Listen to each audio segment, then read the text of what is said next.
Thanks very much. I hear applause, which I think that means it's my turn to start talking. So thank you very much for having me through Skype. I'm going to be announcing page numbers, so that's to help our hosts make sure that, that we're moving from page to page properly. So let's go with that. Now we're on slide 2. Here I am in San Francisco, and there you guys are. And just thank you to everyone for arranging this, to making it possible for me to speak to you over distance. It's a little bit of technical problems that had to get worked out, but I appreciate that. I am getting a little bit of feedback, and I'll see if I can fix that. I'm going to turn my volume down here. Okay, thanks everyone. Let's go on to slide 3. So I want to begin by talking about user research and what I'm calling a dichotomy. On slide 4, this is kind of the traditional split when people talk about doing research, and that's the, on the left hand we have this idea of doing generative research, where what we're going to do is study people to get some new ideas about what we could possibly do based on them. And then the opposite, or the contrasting approach, is that we show solutions to people to evaluate those solutions that we've already created, to see if those solutions are usable, but also if they're desirable or useful, or really solve a problem. And so when you take that kind of split approach, you often are talking about just 2 methods. Ethnography, that's how we study people and come up with new ideas. And testing, that's how we evaluate if our solutions are good ones. In fact, there's many, I'm sorry, I'm on slide 6. I have to get in the habit of saying that. I'm on slide 6. There's a lot of different kinds of methods, and folks like Steve Mulder and Liz Sanders and many others have come up with these unified field theories, these complicated visualizations of all the different methods out there and when you use them and what they represent. And I don't mean to criticize these efforts at all. It's important to try to create structure around all this. But it takes a certain kind of mind to also trying to engage in all this complexity. So just as a point of contrast, on slide 7, here's how I think about it. That it's a continuum. And really, and I'll come back to this a few different times, I think, if we learn about people, we learn about their behaviors, their beliefs, their goals, that helps us understand something, opportunities to innovate. And I'm not saying what I mean by that. I might get close, but I'm not going to really define that. But we know what that means versus sort of fixing needs, fixing sort of things that we can point to and correct. Innovation is something much larger. But we also can see if what we're developing is on the right track. And it doesn't mean that we don't need to do these endpoints, that we don't need to evaluate an idea or a solution, or we don't need to generate new ideas. But the thing about contextual research, when we go and spend time with people, is you can almost always get some of everything. And so this binary approach doesn't work for me as much as thinking more holistically about if we're with people, we can learn from them in a deep way. So let's go on to 8. You know, and I'm definitely uncomfortable with the word testing, which is really a mindset that says, do you like this? I've come up with it, I'm going to show it to you, and you're going to tell me if you like it or not. And instead, you can do things like create provocations. They're not solutions. They are things that are intended to stimulate a discussion. So imagine we want to explore form factors in clamshell phones and navigation through tiny touch screens. And you know, this was a silly picture 2 years ago, and now you've seen those videos of people interacting with the iWatch. I feel like, oh, this actually is actually a interesting prototype that you could do.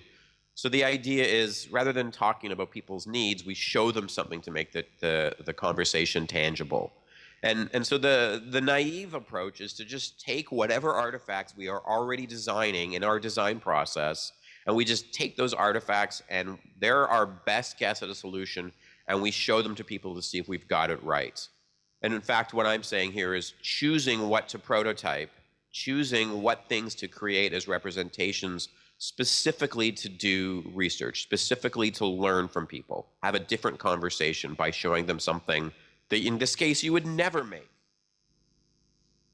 So on to slide 9. This has been bothering me for a while when I hear designers talk about users. They talk about research as testing and getting feedback, and not that research anywhere on this continuum, not just on the very left-hand side, but that spending time with people, it helps you think about what the problem is. So here's a takeaway for everyone: that research is a way to think about the problem, not just to test what you're solving. And this isn't a methodological question. This is a mindset question. How you think about this in your own head gives you some different ways of looking at the world. So if you approach research activities thinking about that you're going to learn about the problem, not just the solution, then something different is going to happen for you when you spend time with people. On to slide 10, a new section will talk about design and many different aspects of what design can do. This is roughly in some order, but let's just go with it. Slide 11, design, and this is sort of the oldest framing of design that they've, as a field, design has tried to get away from. But design is about, at one level, making something look good. Now, I don't mean to say that this camera looks good. It may or it may not. It certainly looks like it was designed to have a certain visual and aesthetic impact. This is kind of what people call the shiny. So that's one thing that design can do. It's just the aesthetic appearance. Slide 12. Design can make things usable. So I don't know how common this is where everybody in the audience is from. These are sadly quite common parking signs in North America with a whole stack of rules, and you kind of need some mathematics to figure out which days, in which seasons, in which circumstance can I park here for how long. So this, even though the form factor on the very right makes you think, oh, this is an app, it's actually not an app. It's a project that's called To Park or Not to Park. And what this project is about is, as you can see in the middle, doing some analysis as to what actually is possible, and then creating these new information visualizations, and then just going and putting them out there in the world as kind of another layer of design to improve the usability of the built environment. I'll say, just as an aside, there's projects and examples and things that I'm going to mention in here and articles. Every one of them is going to be tweeted. I've set if you look at the hashtag for the conference, you'll see everything. It's not exactly synced up to when I talk about it, but over the course of my time slot, you should be able to go back and find these references. So if you don't catch what was that parking thing, you'll find it afterwards in the tweet stream. Slide 13. This is about taking information and changing our emotional experience with it. This is something that design can do. So this is a screen grab from the safety video for Air New Zealand, and they've done a whole series of videos for safety on when you get on board, but they're all tied in with the Lord of the Rings. So it's a big promotion for New Zealand as the land of Tolkien. But in doing so, they're taking this information that we're all very familiar with and that we're tired of, and they've chosen a way to present it more enthusiastically and more engaging, and changed our relationship to it. So that's a design activity. On to slide 14. Taking an experience, so the previous example was making information, changing our emotional relationship. This is about taking an overall experience and changing our emotional relationship to it. It's not to say that these examples don't cross categories, but this is what I'm using this one for. This is a service called Blue Apron that they have in the United States, and a friend of mine just started a very similar service in Brazil, so the Brazilians in Sao Paulo can get access to something like this. It's a food delivery service.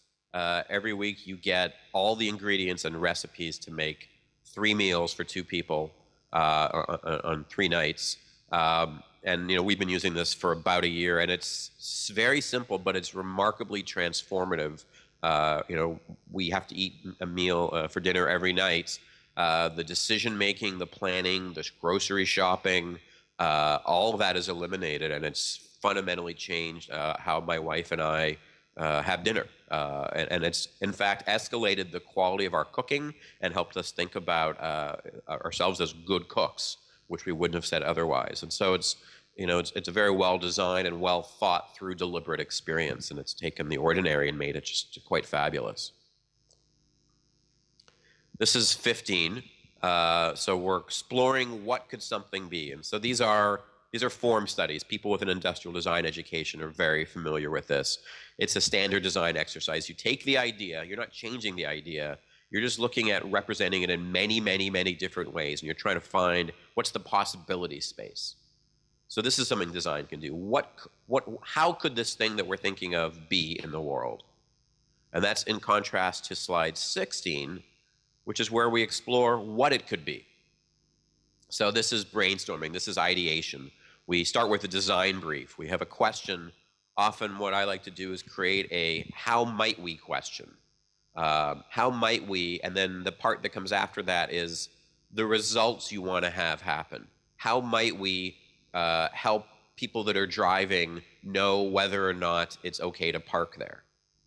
So we're not saying what we're going to do. We're just saying how might we enable something to happen. So you think very divergently, and you don't think about how you're going to implement it. We don't know that we are going to implement it. We just want to be creative and very broad. So we're exploring here what the solution could be, given that we understand the need or the objective. On to 17. This is a more abstract version, but design is definitely used for the creators, the producers, to further their conversation about who they are and what they mean to themselves and to the world. So corporate headquarters, architecture, workplace interior design, brand redesign, and all those are an interesting mix of changing what you say about yourself to the world as a way of changing how you think about yourself to yourself. So this is kind of about culture and about groups of people and about these large conceptual relationships between the entity of a brand or of an organization. Sometimes this is about taking the vision that the company has and making it real. And I saw a video recently from the ride-sharing company in the United States called Lyft. They have a whole story they tell about how what their service does is empower people who otherwise aren't served by transit to let them get access to in their underserved communities to transportation, so they can go to work, so they can take care of their families. The drivers who are otherwise can't get traditional jobs can work in these other kinds of environments and be self-employed. And generally, there's a sense of being empowered. And you might be very cynical, and I think that's appropriate to think, well, this is really about just persuading us that a company who wants our money is aligned with us philosophically, so we can feel okay about it. And maybe that's true. Maybe both things are true at the same time. This image here is from Apple's new headquarters. And Apple was, I think, historically had fairly ordinary-looking buildings, but their address was on a street called Infinity Loop. I mean, if there's not I can't think of a street name that's more aspirational to the power of magical technology than that. But the visual representation never really lived up to that. So, Apple is now designing this, and they're under construction. They're building this headquarters, which is extremely aspirational, extremely futuristic. And, we could sit here and tease apart, is this Apple telling a new story about itself, or is it taking the story it's always been telling, since Steve returned or since the iPhone came out, whatever the eras of Apple are, and building a physical manifestation of that story. The overall process, and you can imagine the architects going through this in many meetings with the leaders of Apple, this critical activity of figuring out who we are and who have we been and what do we want to say about ourselves, why are we in business, what do we mean to the world. And so that, design here is creating the artifact, the building, but it's also facilitating that discourse to understand the situation, understand the problem, understand the opportunity, and then look at how to manifest that in the built environment or in brand elements or whatever the thing is that we're going to make. Let's move on to slide 18. And so this is, to me, this is the top, and it kind of pulls in all the other things that we've been talking about. I use the label innovate, and I've already used that word before. It's a kind of a scary word to say innovate because people will always debate with you, well, that's not innovation. So I'm not going to be super serious that what we're talking about here is innovation, but it seemed like the good word to throw down here. And so here's a much more complicated definition, but I want to sort of throw it out there and have it be something to keep thinking about and keep talking about. And this is the process of using design, and that's products, services, experiences, brand, other things, using design to connect. And we're going to connect who we are, we're the producers, our values, our passions, our talents, and we're going to connect us with what people are about. And that's not only their needs, but also their values, their beliefs, and their desires. And all those lists could be much, much longer. But think about, that what design is doing is connecting what we're about with what they're about. And so we need to understand all those things and then figure out how to make the connection between them across these many different kinds of design touch points, if you will, products, services, experiences, and brands. On to 19. And so Jess McMullen, who you're fortunate enough to have talk with you there, and I apologize, Jess, if you showed this. I don't think that you did, but this is something that he's been working on, and he's done a few different versions of it. This is my favorite, this idea of a maturity model, and you can look at organizations and cultures and see kind of where they are doing design, and as you move up, you're kind of addressing a bigger piece. What I just showed doesn't map literally to what Jess has been doing, but I think you can definitely see the parallels. I think this is a picture I just tweeted out, so you'll see it in the tweet stream eventually. On to 20. So let's talk about talking to users. I started off with there. I kind of took a side into design. We'll bring it all back, I think. So on to 21. So just think about research as spending time with people. And, I talked about this dichotomy, and maybe it's a continuum between generative and evaluative. And as I said before, if you look at, let's say you look at what people are doing right now, I just want to, and sometimes we call that observation. We just learn about what people's current behavior is. If you ask the questions the right way, and if you listen the right way, that conversation also becomes what could be different for them, and what's stopping them from things being different. What are their hidden expectations? All these things are related. You get everything for doing anything. You get access to all this information if you do any kind of research where you're going out to people. And that really means you have to get out of your world and you have to get into their world. You have to spend time with them. So and I think that phrase is really important. Leave your world, go to their world. That's conceptually, that's emotionally, that's physically, and I'll come back to that towards the end. And even if you don't think that what you're doing exploratory research, you have a very fixed question that you're trying to get information about, when you're with someone and you're asking questions and you're hearing what they're saying, you're going to get a lot more out of it if you have in your head an openness to hearing that. Let's go on to 22. That doesn't mean that what we do is we look to people to design solutions for us. The point of research is not to come up with the solution in the research. And this, I think, maybe connects with some of what Jeff was saying, that, the idea of questions versus answers. And I'm sorry, Jeff, I'm going off the tweets here, but research produces that. It produces questions. And the questions are about, what are we going to make? What are we going to design for them? It's up to us to make the decisions about what we're going to design. And what we use research for is to understand the possibilities. but we have to make that connection. That's the verb of design. And sure, there are methods like participatory design, and participatory design is about getting the discussion in the research activity to be about design. But it's you that makes the decision. So you might talk to somebody and they say, I want it to have a handle. That doesn't mean that what we do is put a handle into it. What we do is understand that having a handle is a proxy for I need to carry it. So we might say, oh, well, it could be light, it could be in the cloud, it could have grips, it could go on our back. There's all sorts of different ways to move it around besides having a handle. And you can sort of tell when you're in this territory, or the dark version of this territory, when you see marketing press releases that say, they always, at least in North America, they always say, we listened to our customers and learned that what they wanted was X, so we gave them X.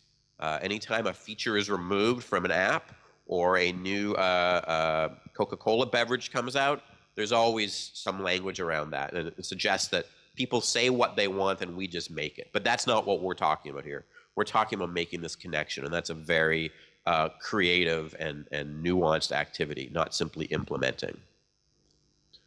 Let's go to 23. I'm hearing this all the time now, that that people that are doing research, that are out there talking to customers, it's changing how they're working with teams and how they're dealing with the design decisions that come up all the time. And so even if the research wasn't testing, let's say you have solution A and solution B, and you're trying to make a decision about what to spend time developing, you can go do research on solution A and solution B. But if you spent time doing research, you spent time with customers, you build up, you accumulate kind of a body of knowledge about them and their lives, what happens is you already know a lot. And so when decisions come up, not everything requires research. It's based on what you've already learned from research. And that's changing the conversation about how people are working. I think this is really, really important. 24. Here's kind of this is for me in my practice, here's what I think is sort of the full, and you could go longer, but this is sort of the full resource planning and time planning map for doing research. Figuring out who you want to talk to, getting those people, figuring out what you're going to do with them, spending time in the field, going through the data deeply and pulling everything out of it. So that's 6 to 9 weeks easily, and I've seen that happen all the time. But a barrier for people is, well, we don't have time. So here's on the next page on 25, here's the trade-off. So think about how you'd go about it if you only spent a day doing this, if you'd only spent a day in the field, if you only spent 2 days doing field work. And each of these is possible, but just to be mindful of the trade-offs that you're making at each of these points. And you can scale each one of these up or down, but this is really what the process is, and so to be considerate of what those trade-offs are. On to 26, another barrier that people have is no one will let us do research. And I think if you frame it as getting permission, you're always going to lose. And really, if you believe in this and think that it's valuable, then your job is to figure out how can you go do it. And I think, I'll just leave it at that and go on to 27. Another barrier here is that you are not your users. And we know this is true. We hear it all the time in the user experience world. And yet, if you look at how people practice, they treat themselves as their users. They make decisions based on what they think they would do, or even worse, what they think someone else would do, because they might be just like them. But, we take taxis, we buy music online, we share photos, we have food delivered. In a consumer context, it's easy to think about ourselves as the people, but we're different. We have a different relationship to technology. We have a different willingness to explore solutions. We have a different relationship to disposable income. We have different motivations. We're just different than other people because of who we are and what we do and our relationship to the thing. And this is bad. You are not your users. I'm scolding you and asking you to scold everyone else. People are complicated and they're interesting, and challenge your assumptions that you have and you have an opportunity to just learn so much and work with the possibilities that are created from that. I'm going to move on to slide 28. People say they can't do research because they don't know how, but there are books that will help you do research. Here's one. I wrote it. Here's a discount code. You can get a digital version, right away and save some money. You also can go to that URL, which has all sorts of artifacts for free that you can start to use. There are many books besides mine, but I'm particularly fond of this one. And I'm hearing from people that they're giving this book to somebody else, and it's letting them, without any kind of background, start to be much more successful doing research than they could before. So, there's lots of training out there. There's books, there's workshops, there's online courses. There's no shortage of access to information to help you get better at doing this. So, lack of skill or lack of confidence, which are, I think, related, should not be a barrier. You should be able to just, go forward and learn. And you're all people that are, investing your time at a conference that's about learning to do things better and inspiring you. So you are obviously very motivated. This is the right group to be thinking about this. Going to move on to the last section that I have here on slide 29. So slide 29 says it's about us. And so we've talked about design, we've talked about research. I want to talk a little bit about kind of who we are in the world and how we think about ourselves in relationship to these problems, both as individuals and both within our culture. On to 30. Yeah, so, as Jess looked at framing as the highest order of what design can do. And I think this is who we are individually. What skills do we have to do our work? But what is it like when we're all together, when we work inside our organization? That's our culture.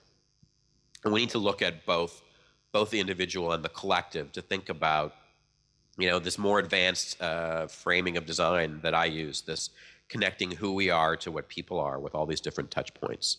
So let's go on to 31. So I want to talk about this term presence, and the visual here is obscure for almost everybody, but it's from a Led Zeppelin record called Presence. And there's 3 people in the audience nodding. Hopefully Jeff is nodding. Please, I hope that this is a joke for you. Anyway, it's not a joke. It's just a visual reference. And a classic definition here of presence is being aware of and being connected to just the present moment and only the present moment. And this notion of presence is something that comes up in psychology. It comes up in yoga and meditation. So it's kind of in a lot of different places. And I've been trying to bring it back into design and think about ourselves individually as creatives who connect to the world. And on 32, maybe a complementary definition here, that presence can be about being aware of what's going on with you. What are you thinking and what are you feeling? And that if you have that awareness, that self-awareness, then you can make choices about how to act and what to do. On to 33 here. So building this self-awareness, think about it as a muscle. It's something that grows with time. I think I loved this. This whole article is good, and I've tweeted it. But I liked this quote here, that human nature is to experience something and then explain it. But if we can catch ourselves, being able to hear yourself and be aware of yourself before you have the default reactions. And I love how they put this. It's one of the greatest challenges of our lives. So they're not saying it's easy. I'm not saying it's easy here. When you do this relentlessly and with discipline, and when you have moments of reflection, what comes out of that is mindfulness. And again, we're trying to connect what the world is like, not what we assume that it's like.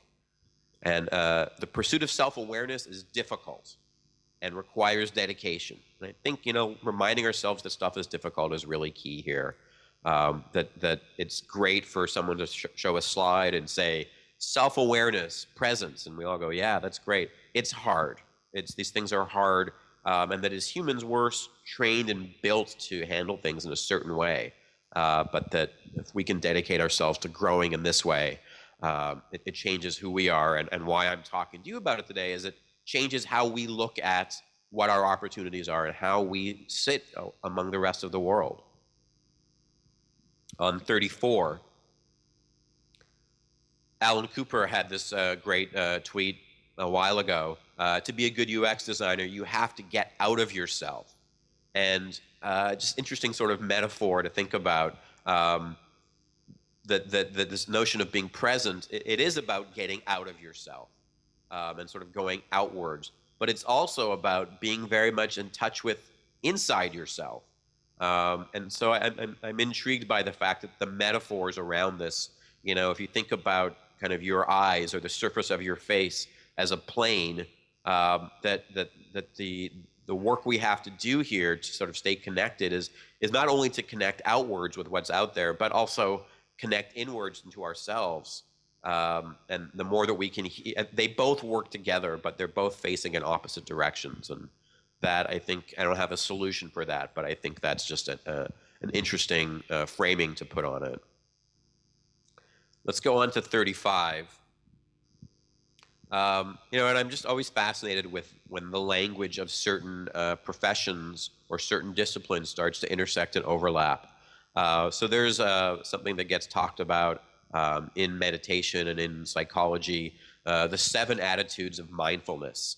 And I've tweeted a link to this, so you can go back and read it in more detail here. But these are things like not judging, being patient, a beginner's mind. And I loved seeing this because that is something that designers and researchers and design thinkers, hopefully you've all, and maybe it's come up already in the last few days of presentations, this phrase, beginner's mind. And that's letting go of what you think that you know. You start as if you are new and training yourself to do that. That's classic in the world of design, and here it is in the world of mindfulness. Trust yourself, even if mistakes happen. And these last 3, I think, are really interesting, and I won't worry too much on the nuances, because to me they're very similar. Not trying to make things different, just letting them be. Seeing how things are is acceptance, and letting go or not being attached is not holding on to what you want to have happen. And I think those are particularly interesting and challenging for our field. And so, of course, if we think about understanding the world so we can support it and improve it and add to it, then of course we have to accept it and we don't hold on to what we think it should be. And so it makes sense in that context. But think about what we see in our field a lot, is that, is the commitment and the passion that people bring. We want to change the world. We want to rock out. We want to make amazing stuff. We want to make something happen.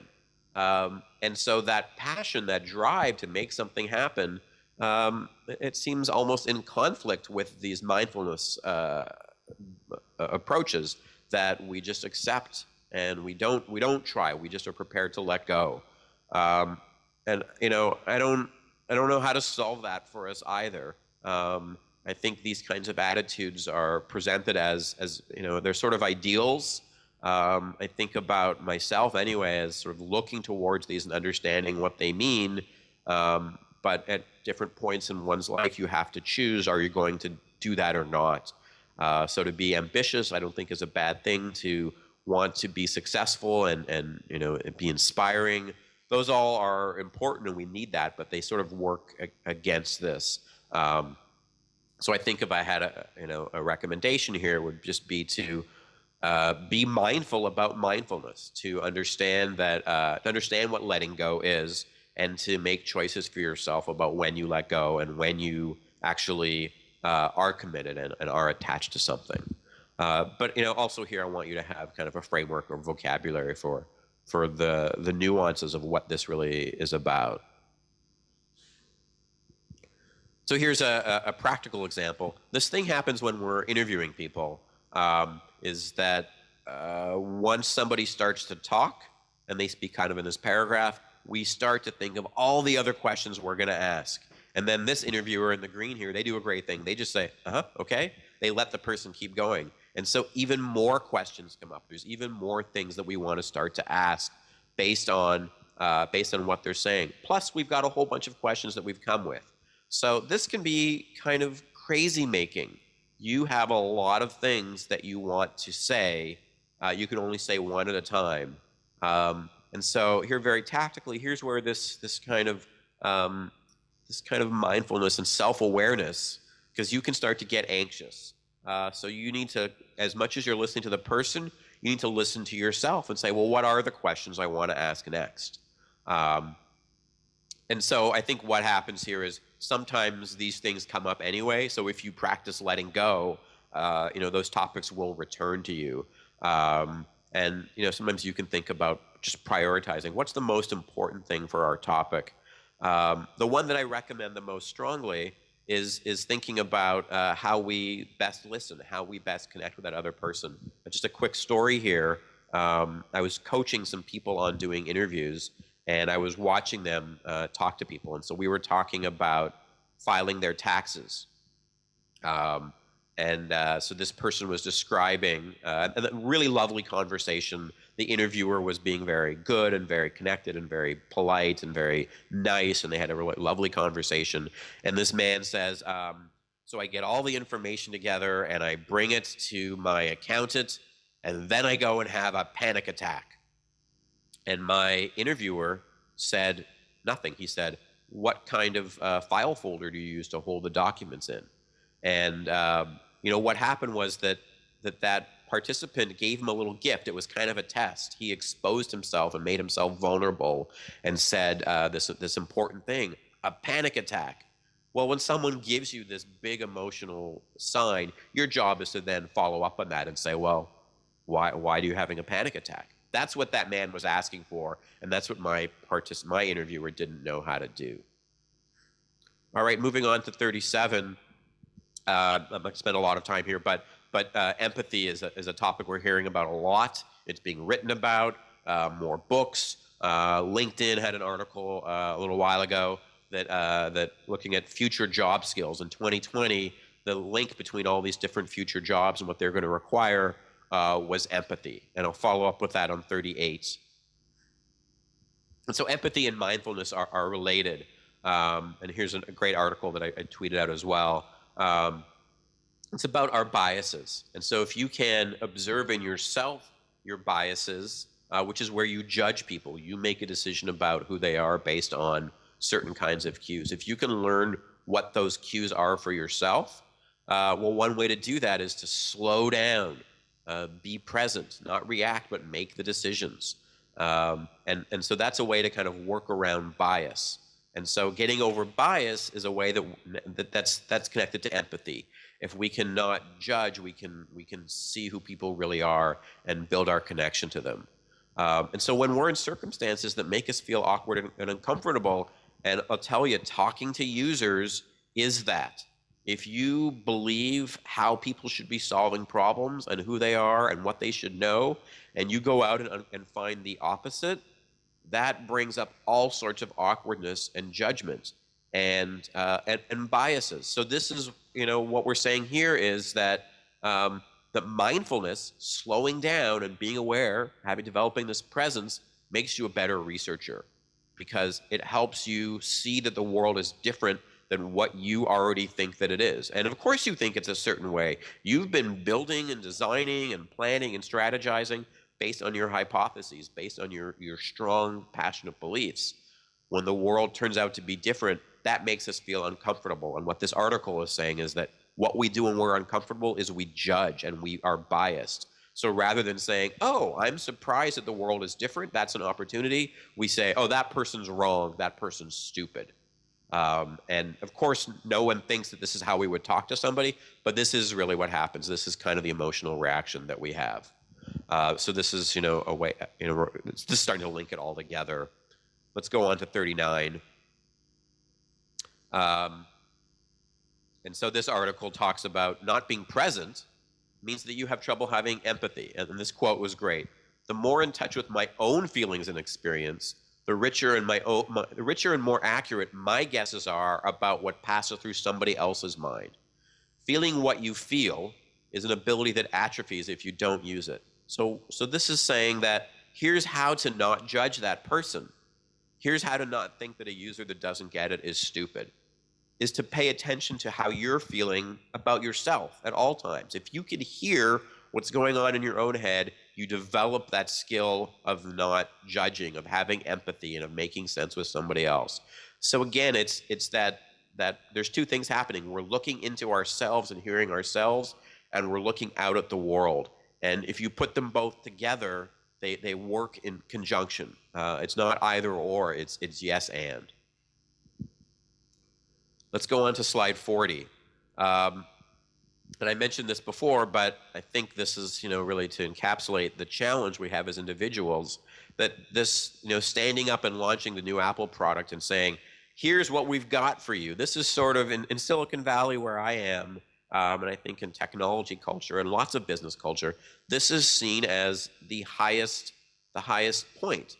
And so we're inspired by Steve Jobs and Tim Cook to a certain extent, and so we aspire to be like those people. And when we know what the solution is, we think we know what other people are about, and when we approach the world like that, we can't hear them.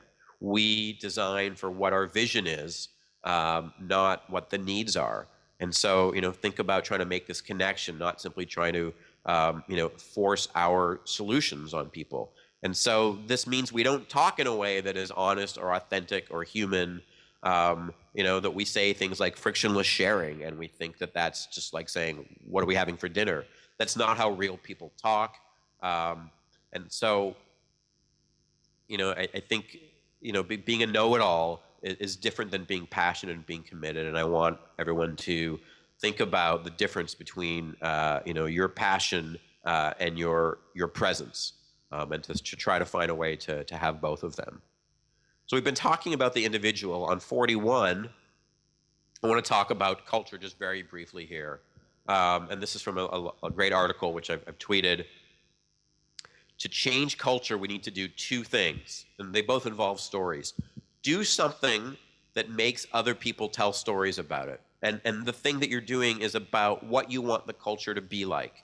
Let other people tell stories. Or find people that are doing things that are worth telling stories about, that are about the culture you want to create, and tell stories about them. So you can change the stories that get told, and then that changes the culture. So here's an example. If your goal is about being faster moving and less perfectionist, then don't yell at someone who sends out an email with grammar errors in it. In fact, send out an email or a memo and put grammars in it. Do the thing that represents what you want to see the world that you're in like, what you want your culture to be. And those stories will propagate and become part of the discussion, and that sense of reframing who we are. On 42, this was put in a beautiful way by Mahatma Gandhi, who said, be the change. You be the change. Be the change that you want to see in the world. On to 43, just kind of wrapping up here. There's many things to take away here, but I've chosen one. This definition of design or of innovation, I don't even know what this is. Let's just call it design right now. But the idea that we're using all these different touch points, and there's many of them, to make a connection between who we are in a rich and nuanced way with what people are about, what their needs are, their values, their beliefs, and their desires. And with that, my thank you slide is 44. I'll stop talking now, and if we can do questions through Skype, that's great. I'm happy to do that.